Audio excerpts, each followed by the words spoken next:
My guess is you have heard a bunch of nonsense about sugar, and I am here to tell you why it is wrong based on the most up-to-date scientific literature. I'll be debunking healthy and unhealthy foods high in sugar, answering questions like, is sugar addictive? Does sugar cause weight gain?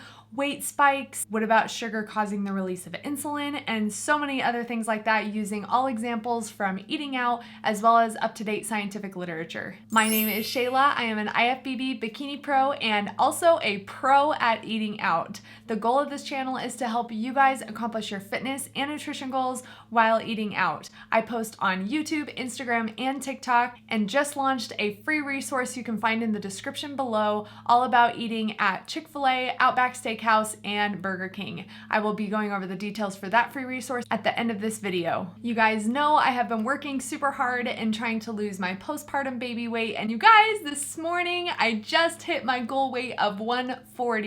It wasn't my weekly average, so I'm still gonna work on staying consistent in my calorie deficit. But anyway, you guys can take a look on your screen right here, and you can pause if you would like to look at these images for a little bit longer. As you can see, I have eaten out about 60 times since being 6 weeks postpartum. I love eating out, and I'm excited to take you guys on this journey with me and helping you guys also accomplish your own goals while eating out. So without further ado, let's go ahead and jump into the content of this video of debunking sugar. And making comparisons about food that are high in sugar, it is super common to hear foods being compared to a Snickers bar. I'm sure you've heard that before. You're like, oh, that has way more sugar than a Snickers bar. I'm not sure why you use Snickers and not some other type of candy. We're gonna use that comparison, and just for your reference, there are 28 grams of sugar in a single Snickers bar.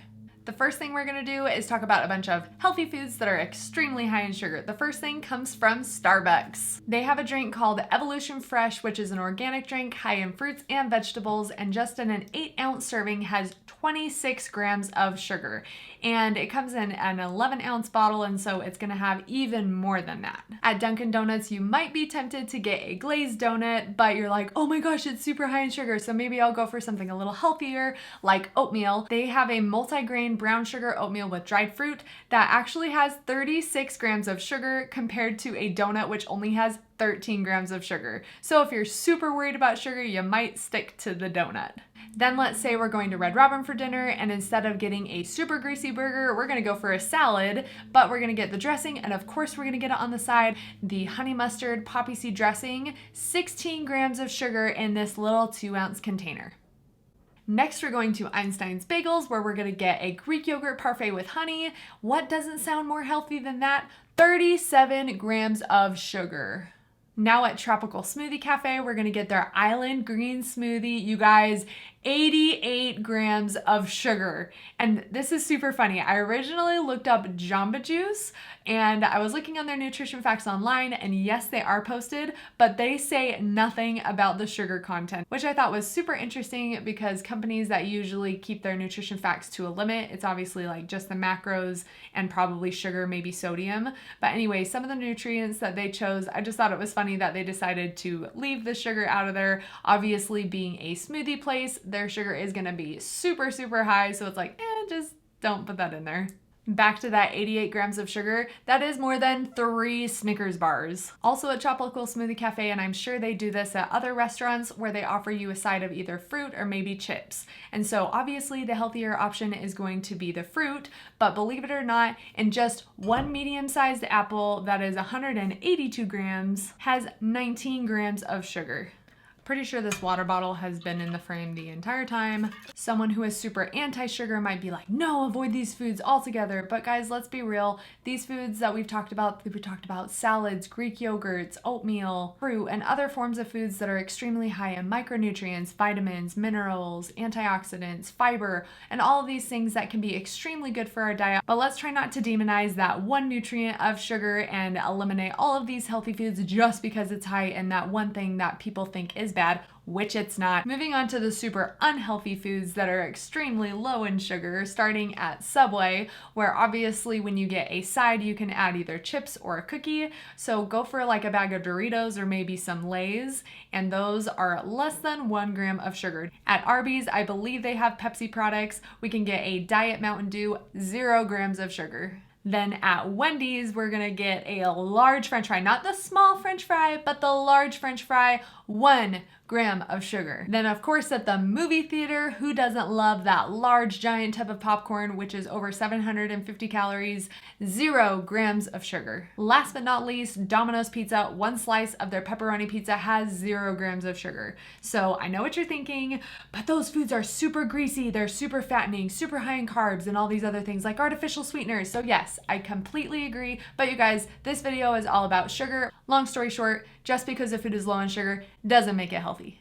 Before moving on to answering the question if sugar is addictive or not, if you are enjoying the content of this video, it would really mean a lot to me if you like this video and subscribe to my channel, turn on that little notification bell so you don't miss any of my future content about how to accomplish your fitness and nutrition goals while eating out. Is sugar addictive? No.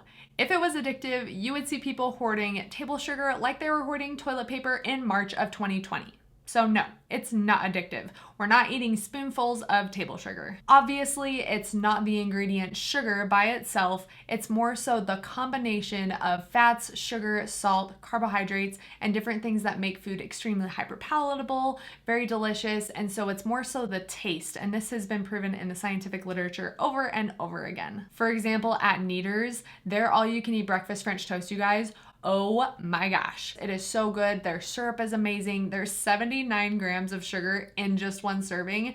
Like in my example, it's obviously the combination of these things that can have more so addictive-like qualities. It's not inherently addictive, but it's not just table sugar that people are addicted to. Again, it's the combination of those things that make things have addictive-like qualities. It was super interesting. In one study that I read, I'm just going to read it right here. It says, great care must be exhibited when considering concepts as sugar addictions, which does not appear to be currently supported by research trials or expert opinion. So no, sugar is not addictive. By the way, I have linked several articles and research papers down in the description below, so if you're interested where I'm getting my sources, you can go ahead and check out those links there, as well as find that free resource that I mentioned at the beginning, and I'll be going over more details at the end of this video, going over exactly what that free resource looks like. Next, we're going to talk about sugar-releasing insulin.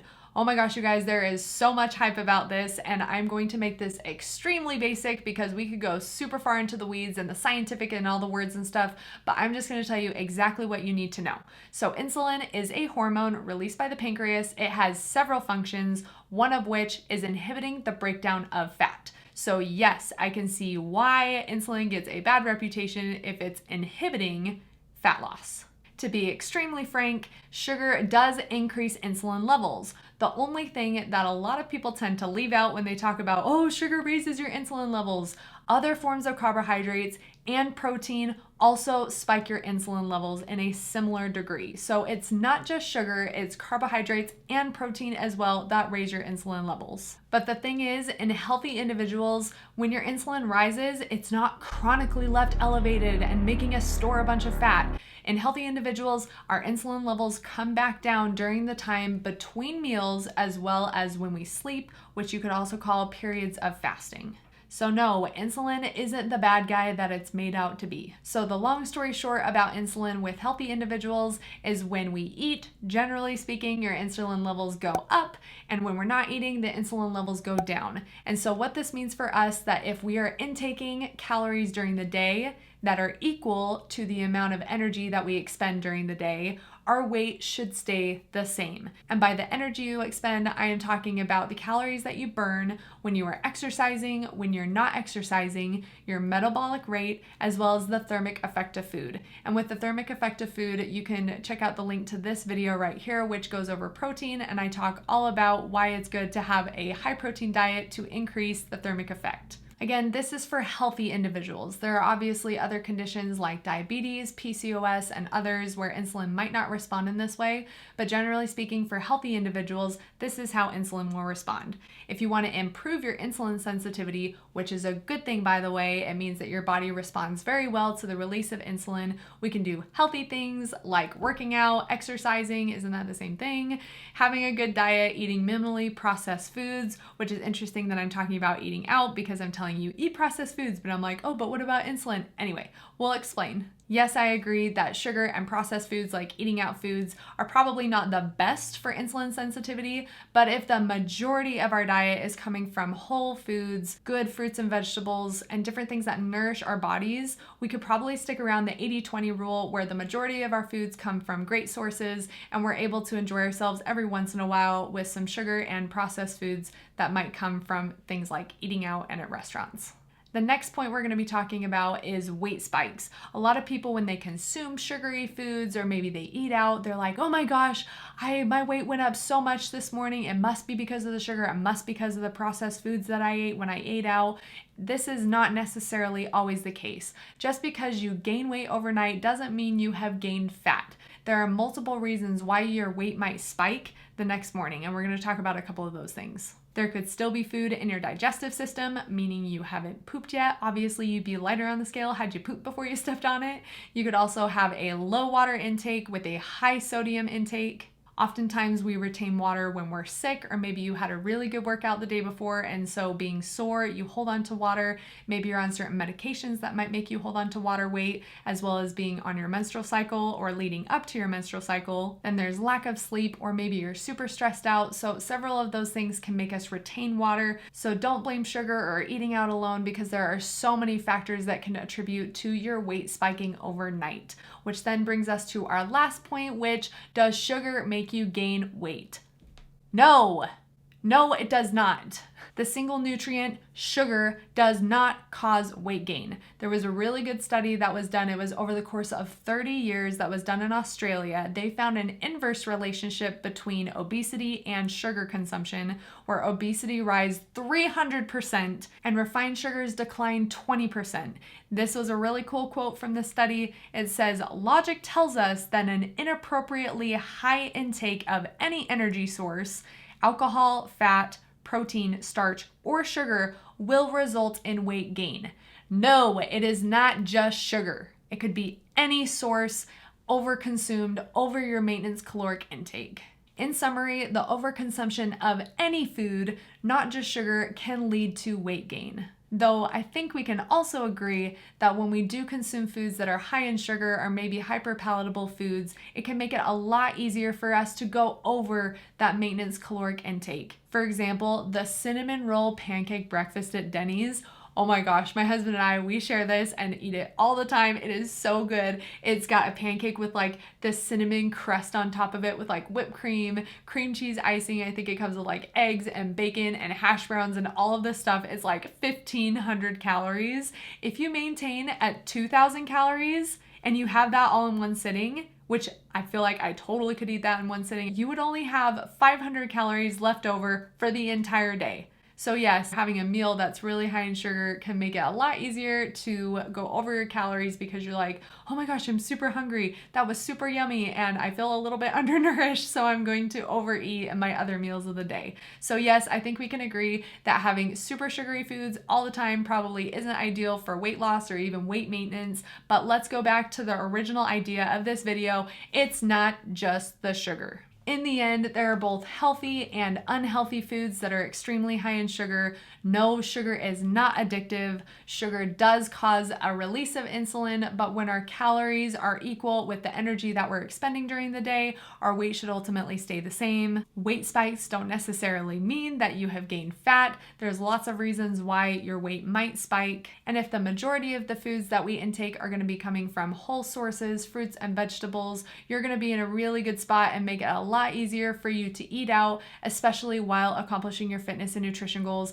and ultimately being as healthy as you can. If you enjoy this content, please subscribe to my channel. I would really appreciate it. Turn on that notification bell and you'll get more videos about accomplishing your fitness and nutrition goals while eating out. Lastly, in the description below, you'll find a link to my free resource, which we're going to Burger King, Chick-Fil-A, Outback Steakhouse.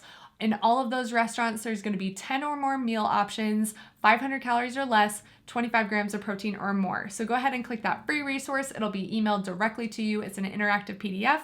And anyway, thank you guys so much for joining me in on this video, and I'll catch you guys next time.